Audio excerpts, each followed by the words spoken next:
വിജയേട്ടാ നമസ്കാരം. നമസ്കാരം.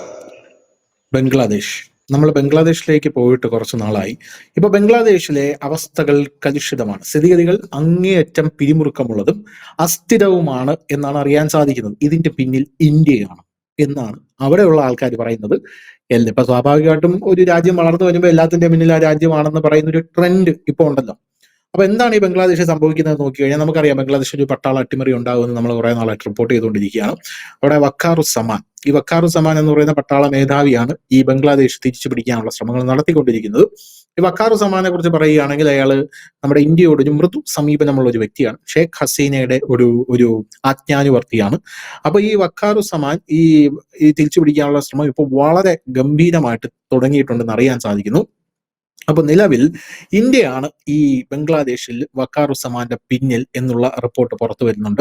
അങ്ങനെ ആ റിപ്പോർട്ട് പുറത്തു വരുമ്പോൾ അവിടെയുള്ള മൂന്നാമത്തെ ഏറ്റവും വലിയ പാർട്ടിയായിട്ടുള്ള ബംഗ്ലാദേശ് നാഷണലിസ്റ്റ് പാർട്ടി, അതിന്റെ ജനറൽ സെക്രട്ടറി ആയിട്ടുള്ള ഷമീം ഹൈദർ പഡ്വാരി, അയാൾ രാജിവെച്ചു. അയാൾ രാജിവെച്ചിട്ട് അയാൾ കുറച്ച് കാര്യങ്ങൾ അവിടെ വെളിപ്പെടുത്തി. അയാൾ പറയുന്നത് സ്ഥിതി അങ്ങേയറ്റം പിരിമുറുക്കമുള്ളതും അസ്ഥിരവും പ്രവചനാതീതവുമായി മാറിക്കൊണ്ടിരിക്കുകയാണ്. ഫെബ്രുവരിയിൽ പൊതു തെരഞ്ഞെടുപ്പ് നടക്കുമെന്ന് സർക്കാർ പറഞ്ഞു, നടന്നില്ല. പക്ഷെ അതിനെക്കുറിച്ച് മുൻകൂർ സൂചനകളൊന്നും ലഭിക്കുന്നില്ല. സർക്കാർ സംവിധാനങ്ങൾ വളരെ ദുർബലമാണ്. പോരാത്തതിന് അയാൾ പറയുന്ന വേറൊരു കാര്യം, ഷെയ്ഖ് ഹസീനയെ അട്ടിമറിക്കുന്നതിൽ പ്രധാന പങ്ക് വഹിച്ച national citizens party NCP Sheikh ഹസീനയുടെ ജന്മസ്ഥലമായിട്ടുള്ള ഗോപാൽഗഞ്ചിൽ പ്രവേശിച്ചതും അവിടെ കനത്ത നാശനഷ്ടങ്ങൾ വരുത്തിയതും ഒരു പ്രധാന കാരണം ഗോപാൽഗഞ്ചിന് മതിയായ പരിരക്ഷ വളരെ കുറവായിരുന്നു എന്നുള്ളത് കൊണ്ടാണ്. ഈ ഗോപാൽഗഞ്ചിന്റെ ഒരു പ്രത്യേകത എന്ന് പറഞ്ഞാൽ അവിടെ ന്യൂനപക്ഷങ്ങൾ ഒരുപാടുണ്ട്. ന്യൂനപക്ഷങ്ങൾ എന്ന് പറഞ്ഞാൽ സ്വാഭാവികമായിട്ട് ഹിന്ദുക്കൾക്ക് നേരെയുള്ള ആക്രമണങ്ങൾ വളരെയധികം എന്നെ അങ്ങ് ഞെട്ടിച്ചു കളഞ്ഞു എന്നാണ് ഇയാൾ പറയുന്നത്. കാരണം ഇയാൾ പറയുന്ന അടുത്ത ഡയലോഗ്, ഗോപാൽഗഞ്ചിൽ ഹിന്ദു ന്യൂനപക്ഷങ്ങൾക്കും മറ്റു ന്യൂനപക്ഷങ്ങളിലുള്ള ആക്രമണങ്ങളിൽ ജലാൽ പാർട്ടി ജനറൽ സെക്രട്ടറി രോഷം പ്രകടിപ്പിച്ചു. ഷെയ്ഖ് ഹസീന പ്രധാനമന്ത്രി സ്ഥാനത്ത് നിന്ന് സ്ഥാനമൊഴിഞ്ഞതിനു ശേഷം ഇത് വളരെയധികം വർദ്ധിച്ചു എന്ന് പറയുന്നു. എന്നിട്ട് ഇയാൾ പറയുന്നത്, നമ്മൾ ഇന്ത്യ എന്ന് പറയുന്ന മഹാരാജ്യത്തെ അണ്ടർ എസ്റ്റിമേറ്റ് ചെയ്യരുത്. ഇന്ത്യയുമായിട്ട് നമ്മൾ സൗഹൃദത്തിൽ പോകണം. സൗഹൃദത്തിൽ പോയാലേ നമുക്ക് കാര്യങ്ങളൊക്കെ നടക്കുള്ളൂ. ഇപ്പൊ ഇന്നലെയാണോ ഇന്നാണോ എന്ന് ചോദിച്ചില്ല, കുറച്ചരി കൂടെ തരുമോ എന്ന് പറഞ്ഞ് വന്ന് തെണ്ടിക്കൊണ്ട് നിൽക്കുകയാണ് ബംഗ്ലാദേശിന്റെ ഷെയ്ഖ് യൂനിസ് എന്ന് പറയുന്ന വ്യക്തി. അപ്പോ ഈ പഡ്വാരി പറയുന്നത് ഇവിടെ ഒരു അട്ടിമറി നടക്കും, ഈ അട്ടിമറിയുടെ പിറകിൽ ഇന്ത്യയായിരിക്കും. അതുകൊണ്ട് ദയവേത് ഇന്ത്യയെ പിണക്കരുത്. ഇന്ത്യയെ പിണക്കി കഴിഞ്ഞാൽ പണി കിട്ടും. അതുകൊണ്ടാണോ എന്ന് എനിക്കറിയില്ല, ഒരു ലോഡ് മാമ്പഴമൊക്കെ കൊടുത്തയച്ചിരുന്നു നരേന്ദ്രമോദിക്ക് ഈ യൂനിസ്. 1000 കിലോ മാമ്പഴം ഉണ്ടെന്നാണ് പറയുന്നത്. അത് എന്ത് ചെയ്തു എന്തോ കേട്ടോ.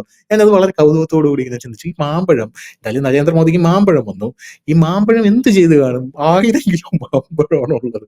പുള്ളി ഇനി ഇത് വേറെ എവിടെയെങ്കിലും മറിച്ചു കൊടുത്തോ, അല്ലെങ്കിൽ വേറെ എന്തിനു കൊടുത്തുന്ന ഒരു പിടി നമുക്ക് കിട്ടുന്നില്ല. അപ്പോൾ ഇങ്ങനത്തെ സാഹചര്യത്തിലാണ് ബംഗ്ലാദേശ് നിലവിലൂടെ കടന്നു പോകുന്നത്. യഥാർത്ഥത്തിൽ ഈ ബംഗ്ലാദേശിൽ ഒരു അട്ടിമറി നടക്കുകയാണെങ്കിൽ അതിന്റെ പിന്നിൽ ഇന്ത്യ ആയിരിക്കും. കാരണം ഷെയ്ഖ് ഹസീന ഇപ്പോഴും ഇന്ത്യയിലുണ്ട്, അവര് അമേരിക്കയിൽ പോയിട്ടില്ല. ഹസീന ഇടയ്ക്കിടയ്ക്ക് പറയുന്നുണ്ട്, ഞാൻ തിരിച്ചു വരുന്ന അതുവരെ നിന്റെയൊക്കെ ആട്ടമുള്ളൂ എന്ന് ഇടയ്ക്കിടയ്ക്ക് പറയുന്നുണ്ട്. ഇന്ത്യ അതിനെ പിന്തുണയ്ക്കുന്നുണ്ട്. എന്ത് തോന്നുന്നു? ഞാൻ ഈ മാമ്പഴത്തിന്റെ കാര്യം പറഞ്ഞപ്പോൾ കഴിഞ്ഞ ദിവസം ഞങ്ങള് ക്ഷേത്രത്തിൽ പോയിട്ട് വരും, ഫാമിലി ആയിട്ട് പോയിട്ട് വരും. അപ്പൊ വളരെ സീരിയസ് ആയിട്ട് സംസാരിച്ചിങ്ങനെ വന്നിട്ടിരിക്കുമ്പോ എന്റെ ബ്രദർ എന്നോട് ചോദിക്കുകയാണ്, മോദി ആ മാമ്പഴം സ്വീകരിച്ചിട്ടുണ്ടോ, അത് കഴിച്ചു കാണുമോ ആ ഒരു രീതിയില്. സാധാരണ ഇതൊരു നയതന്ത്ര നീക്കത്തിന്റെ ഭാഗം ഷെയ്ഖ് ഹസീന ഉള്ള കാലത്ത് തുടങ്ങി വെച്ചിരുന്ന ഒരു ഇതാണ്. ഷെയ്ഖ് ഹസീന ഒരു കുർത്ത കൂടെ നൽകുമായിരുന്നു. മമതാ ബാനർജിയും എല്ലാ ദീപാവലി സമയത്തും നരേന്ദ്രമോദിക്ക് ഒരു 2 ജോഡി കുർത്തകൾ നൽകാറുണ്ട്, മാമ്പഴങ്ങളും എത്തിക്കാറുണ്ടായിരുന്നു. അപ്പൊ അതിന്റെ നയതന്ത്രത്തിന്റെ ഭാഗമാണ്. 100 കിലോ മാമ്പഴമാണ് കൊടുത്തു വിട്ടിരുന്നത്. എന്തായാലും അത് തിരിച്ചയക്കത്തില്ല, അത് 100% ഉറപ്പാണ്. കാരണം ഗിഫ്റ്റുകൾ തിരിച്ചയക്കാറില്ല എങ്ങും. സാധാരണ മോദി ചെയ്യുന്നത് അദ്ദേഹത്തിന് കിട്ടുന്ന ഗിഫ്റ്റുകളെല്ലാം ലേലം ചെയ്യുകയും ആ തുക സർക്കാരിലേക്ക് അടക്കുകയുമാണ് അദ്ദേഹം ചെയ്യുന്നത്. അത് ഈ ജീവകാരുണ്യ പ്രവർത്തനങ്ങൾക്കും മറ്റുമാണ് അദ്ദേഹം ആ തുക വിനിയോഗിക്കുന്നത്. ഇനി മാമ്പഴം അങ്ങനെ ലേലം ചെയ്യാൻ പറ്റുമോ ഇല്ലെന്ന് എനിക്കറിയില്ല, എന്തെങ്കിലും ഉണ്ടായിരിക്കും. ഈ മാമ്പഴം പറഞ്ഞുകൊണ്ടാണ് ഞാൻ അതിലേക്ക് വരുന്നത്. ഈ കഴിഞ്ഞ ദിവസം ഇന്നലെ ഈ ബംഗ്ലാദേശിലെ ഒരു വലിയ വാർത്ത എന്ന് പറഞ്ഞാല്, അവിടെ ഇന്നലെ ഒരു പടുകൂറ്റൻ റാലി ധാക്കയിൽ നടക്കുകയുണ്ടായി. ഈ റാലി അവിടുത്തെ ജമാഅത്ത് ഇസ്ലാമിയുടേതും പാക് സ്പോൺസേഡ് ആയിട്ടുള്ള ഭീകര സംഘടനകളുടെ നേതൃത്വത്തിൽ ഒരു പടുകൂറ്റൻ റാലിയായിരുന്നു. ആ റാലി ജമാഅത്ത് ഇസ്ലാമിയുടെ അമീർ എന്ന് പറയുന്നത് അവരുടെ ഈ നാഷണൽ പ്രസിഡന്റാണ്, ബംഗ്ലാദേശിന്റെ നാഷണൽ പ്രസിഡന്റാണ് ഈ അമീർ എന്ന് പറയുന്നത്. അമീർ എന്ന് പറയുന്നത് ഈ ജമാഅത്ത് ഇസ്ലാമിയുടെ തലവനെയാണ് അമീർ എന്ന് പറയുന്നത്. നമ്മുടെ കേരളത്തിലുള്ള ജമാഅത്ത് ഇസ്ലാമിക്കും അമീർ തന്നെയാണ്. അപ്പം ഈ അമീർ ഇന്നലെ പരസ്യമായിട്ടൊരു പ്രഖ്യാപനം നടത്തി. അദ്ദേഹം പറഞ്ഞത്, ഇത് ബംഗ്ലാദേശ് എത്രയും പെട്ടെന്ന് ഒരു ഇസ്ലാമിക രാജ്യമായി മാറണം, ഇസ്ലാമിക നിയമങ്ങൾ നടപ്പാക്കണം, അതിനാദ്യം വേണ്ടത് അമുസ്ലിങ്ങളും അവിശ്വാസികളുമായിട്ടുള്ളവരെ ഇല്ലായ്മ ചെയ്യണം. അതായത് പരസ്യമായിട്ട് തന്നെ ഹിന്ദുക്കളെ കൊന്നൊടുക്കണമെന്നൊരു ആഹ്വാനം നൽകും. അത് ചെറിയ റാലി ആയിരുന്നില്ല, ഒരു പടുകൂറ്റം റാലി ആയിരുന്നു. ഈ ജമാഅത്ത് ഇസ്ലാമി എന്ന് പറയുന്ന ഈ സംഘടനയെ കുറിച്ചും കുറച്ച് കാര്യങ്ങൾ നമ്മൾ അറിയേണ്ടതായിട്ടുണ്ട്. ബംഗ്ലാദേശിന്റെ വിമോചന സമരം നടക്കുന്ന സമയത്ത് പാകിസ്ഥാൻ സൈന്യത്തിനൊപ്പം നിന്നുകൊണ്ട് ബംഗ്ലാദേശികളെ തന്നെ കൊന്നൊടുക്കിയവന്മാരാണ് ഈ പറയുന്ന ജമാഅത്ത് ഇസ്ലാമിക്കാർ. അവർ ഈ ലോകത്ത് എന്തുമാത്രം വിഷം വിതറുന്നവരാണ് ഈ ജമാഅത്ത് ഇസ്ലാമി എന്നറിയാൻ അനവധി ഉദാഹരണങ്ങളുണ്ട്.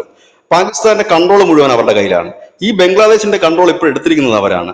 അവർ ഈ ബംഗ്ലാദേശിന്റെ സ്വാതന്ത്ര്യ സമരത്തെ പോലും ഒറ്റിക്കൊടുക്കുക മാത്രമല്ല, അതിനകത്ത് പങ്കെടുത്തവരെ കൊന്നവരും കൂടെയാണ് അവര് ഷേഖ് ഹസീനയുടെ കാലത്ത് നിരോധിച്ചിരുന്ന സംഘടനയാണ്. ഇപ്പോൾ യൂനസ് വന്നപ്പോൾ തുറന്നു. കാരണം യൂനസിന് ഭരണം ഉറപ്പിക്കുന്നതിന് വേണ്ടിയിട്ട്, ഷേഖ് ഹസീനെ പുറത്താക്കുന്നതിന് വേണ്ടിയിട്ട് കലാപം നടത്തിയത് ഇവരും ഇവരുടെ വിദ്യാർത്ഥി സംഘടനകളുമായിരുന്നു.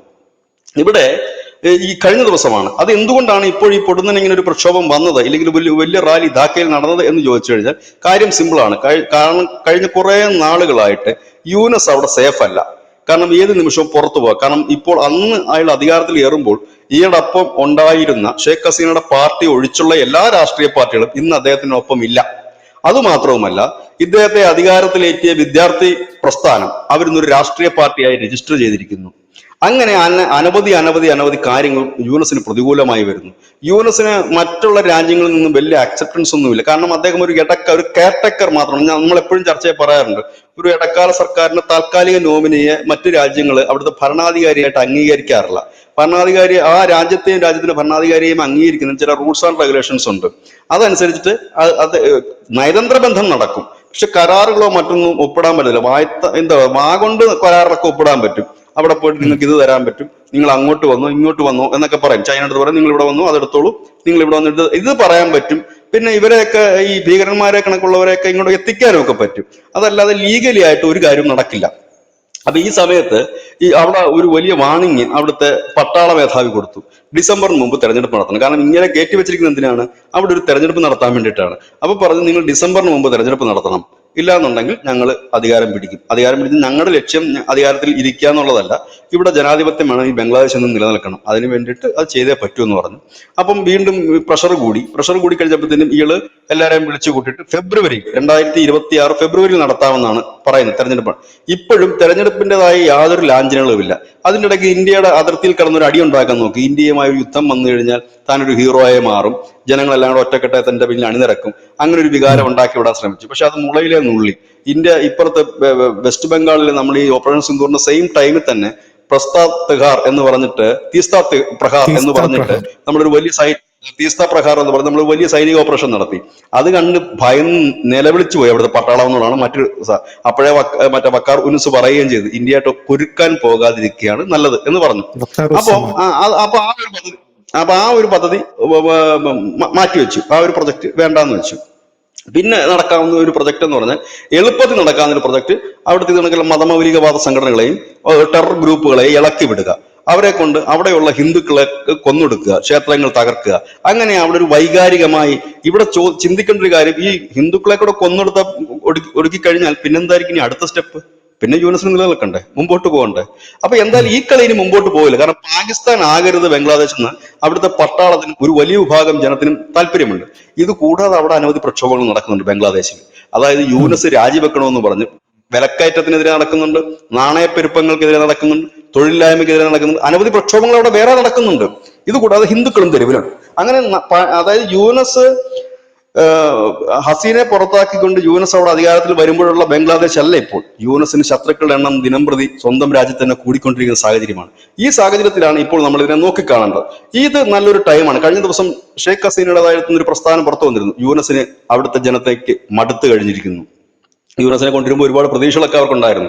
ജമാഅത്ത് ഇസ്ലാമിക്കാർക്ക് ഒറ്റ പ്രതീക്ഷയുള്ളായിരുന്നു, ഇയാളുടെ മുഖം വേണം, ഇയാളുടെ ബ്രാൻഡ് വേണം, നോബൽ പ്രൈസ് ജേതാവാണ്, ഈ ബ്രാൻഡിനെ ഉയർത്തി കാണിച്ചുകൊണ്ട് അവരുടെ അജണ്ടകൾ നടപ്പാക്കുക എന്നുള്ളതായിരുന്നു. പക്ഷെ അതൊക്കെ പാടെ പൊളിഞ്ഞുപോയി. കാരണം യൂനസ് കയറിയിട്ട് ജമാഅത്ത് ഇസ്ലാമിക്കാരെ സുഖിപ്പിക്കാൻ വേണ്ടി അവരെക്കാൾ വലിയ തീവ്രവാദ ലൈനിലാണ് പോയത്. അവിടെയാണ് ഇപ്പോൾ അനുഭവിച്ചുകൊണ്ടിരിക്കുന്നത്. നിലവിൽ തന്നെ ധാക്കയിലടക്കം സൈന്യം അവരുടെ ടാങ്കുകൾ നേരത്തെ നീക്കിയിരുന്നത്, അത് നമ്മളടക്കം വാർത്ത ചെയ്തിരുന്ന കാര്യമാണ്. അത് ഏത് നിമിഷവും ആ ഒരു പട്ടാള അട്ടിമറി ഉണ്ടാകും. ഇത് പറയുമ്പോൾ ഒരു പക്ഷെ പ്രേക്ഷകര് ചിന്തിക്കും, ഇത് എന്നും ഇവന്മാർ ഇത് തന്നെയാണല്ലോ എപ്പോഴും പറയുന്നതെന്ന്. എല്ലാ കാര്യങ്ങളും നമ്മൾ ഇതൊക്കെ സ്വിച്ച് ഇടുമ്പോൾ നടക്കുന്ന കാര്യമല്ല. ഇറാൻ ഇസ്രായേൽ വാറായാലും ഓപ്പറേഷൻ സിന്ദൂർ ആയാലും ഒക്കെ നമ്മൾ പറയുന്നുണ്ട്. അത് എന്ന് നടക്കും, എപ്പോൾ നടക്കും എന്നുള്ളത് നടക്കും എന്നുള്ള കാര്യം ഉറപ്പാണ്. അത് എപ്പോഴെന്ന് കൃത്യമായി പ്രവചിക്കാൻ നമുക്ക് കഴിയില്ല. അപ്പം ഇതാണ് ഇതിന്റെ ഒരു കാര്യം. ഇതെന്തായാലും നടക്കാൻ ഏത് നിമിഷവും നടക്കാം. എനിക്ക് തോന്നുന്നത് ഇത് ഡിസംബർ വരെ ഒന്നും പോയില്ല, അതിന് മുമ്പ് തന്നെ നടക്കാൻ സാധ്യതകൾ കൂടുതലാണ്. കാരണം ഇത് ഇപ്പോൾ ഇന്നലെ അവിടെ നടന്നിരിക്കുന്നത് ജമാഅത്ത് ഇസ്ലാമിക്കാർ നടത്തിയിരിക്കുന്നത് ഒരു കലാപാഹ്വാനമാണ്. ഈ കലാപാഹ്വാനം അവിടെ പടരുകയാണെങ്കിൽ സൈന്യം ഇനി നോക്കി നിൽക്കില്ല, സൈന്യം ഇടപെടുക തന്നെ ചെയ്യും. സൈന്യം ഇടപെട്ട് കഴിഞ്ഞാൽ യൂനസിന് വലിയ നഷ്ടമൊന്നും വരില്ല, എങ്ങോട്ടെങ്കിലും വിടാൻ പറ്റും. അത് ഗൾഫ് കൺട്രീസിൽ കയറ്റുമോ എന്നുള്ള കാര്യം സംശയമാണ്. കാരണം ഈ അടുത്ത പുള്ളി അവിടെ ഖത്തറിൽ അവിടെയൊക്കെ പോയിട്ട് അടുപ്പിച്ചിട്ടില്ലായിരുന്നു. ഈ തുർക്കിയുമായിട്ടൊരു കണക്ഷൻ ഉണ്ട്. ഇനി ഒരുപക്ഷെ പാകിസ്ഥാനിലേക്ക് പോകാനും സാധ്യതയുണ്ട്. അദ്ദേഹം ആയതുകൊണ്ട് എങ്ങോട്ട് പോകുമെന്ന് പറയാൻ പറ്റത്തില്ല. ഇനി അതെങ്കിലും യൂറോപ്യൻ കൺട്രീസിലേക്ക് പോകുമെന്ന് അറിയാൻ പറ്റത്തില്ല. അദ്ദേഹം എന്തായാലും നാട് വിടാനുള്ള സാധ്യതയാണ്. ഇപ്പോൾ ഉരുത്തിരിഞ്ഞു വരുന്ന ഫോർമുല ഒന്നുകിൽ ഈ പറയുന്ന പട്ടാള മേധാവി അവിടെ ഒരു ഇടക്കാല ഭരണാധികാരിയായി വരികയും പിന്നീട് ഒരു തെരഞ്ഞെടുപ്പ് നടക്കുകയും ചെയ്യാനുള്ള സാധ്യതകളാണ് കൂടുതലും. അതിനുശേഷം അത് നടക്കാനുള്ള സാധ്യത ഇല്ല എങ്കിൽ അവർക്കൊരു പ്ലാൻ ബി കൂടിയുണ്ട്. അതായത് ഷേഖ് ഹസീനെ കൊണ്ടുവരിക, ഷേഖ് ഹസീനയുടെ നേതൃത്വത്തിൽ ഒരു താൽക്കാലിക സർക്കാർ രൂപീകരിക്കുക, താൽക്കാലിക സർക്കാർ രൂപീകരിച്ചുകൊണ്ട് തെരഞ്ഞെടുപ്പിനെ അഭിമുഖീകരിക്കുക. കാരണം ഇപ്പൊ അവിടെ ഇപ്പോൾ ഒരുപാട് രാഷ്ട്രീയ പാർട്ടികളെ നിരോധിച്ചിട്ടുണ്ട്. ഭരണപക്ഷത്തെ പാർട്ടിയെ നിരോധിച്ചു, പ്രതിപക്ഷത്തെ പാർട്ടിയെ നിരോധിച്ചു, പല പാർട്ടികളെ ഇപ്പം നിരോധിച്ചു. ഇപ്പൊ പാർട്ടികളൊന്നുമില്ല, യൂനസിനെ പിന്തുണയ്ക്കുന്ന കുറെ തീവ്രവാദികൾ മാത്രമേ ഇപ്പോൾ അവിടെ ഉള്ളൂ. അപ്പം ഷേഖ് ഹസീനെ തിരിച്ചു കൊണ്ടുവരിക, ആ ഒരു പഴയ മുഖം തിരിച്ചു പിടിക്കുക, ബംഗ്ലാദേശിന്റെ പഴയ മുഖം തിരിച്ചു കൊണ്ടുവരിക, അതിനുശേഷം അവിടെ ഒരു തെരഞ്ഞെടുപ്പ് നടത്തുക എന്നൊരു പ്ലാനാണ് അവർക്ക് ബി ആയിട്ടുള്ളത്. ഏതായാലും ഇപ്പൊ നടക്കാൻ പോകുന്ന പ്ലാൻ എ തന്നെ ആയിരിക്കും. ഈ പട്ടാളം അവിടുത്തെ ഭരണത്തിന്റെ കടിഞ്ഞാൺ ഏറ്റെടുക്കും. ഒരു താൽക്കാലിക സർക്കാർ ഉണ്ടാക്കാനായിട്ട് ഒരുപക്ഷെ ഇനി ഷേഖ് ഹസീനെ കൂടെ ക്ഷണിക്കുമായിരിക്കാം. എന്താണ്, ഇല്ലെങ്കിൽ ഒരു സർവകക്ഷി സർക്കാരോ മറ്റോ ഉണ്ടാകാനുള്ള സാധ്യതയുണ്ട്. പക്ഷെ അവിടെ എന്നെ ചിന്തിപ്പിക്കുന്ന കാര്യം മറ്റൊന്നുമല്ല, ഈ പറയുന്ന യൂനസും ജമാഅത്ത് ഇസ്ലാമിക്കാരും പിന്നീട് അവിടെ എന്താണ് ഉണ്ടാക്കുന്നുള്ളത്. കാരണം ഇപ്പൊ ഇവര് മാത്രമല്ല, അനവധി പാക് ഗ്രൂപ്പുകളെ കൂടെ ഇവര് വിളിച്ചുകൊണ്ട് വന്ന് അവിടെ കൂട്ടിയിട്ടുണ്ട്. അതായത് ഇവരായിട്ട് തന്നെ നമുക്ക് കണ്ടതാണ്. ഉണ്ട്, ഒരുപാട് തീവ്രവാദ ഗ്രൂപ്പുകളെ പാകിസ്ഥാനിൽ നിന്ന് ISIS-ന്റെ ഗ്രൂപ്പുകളുണ്ട് അവിടെ.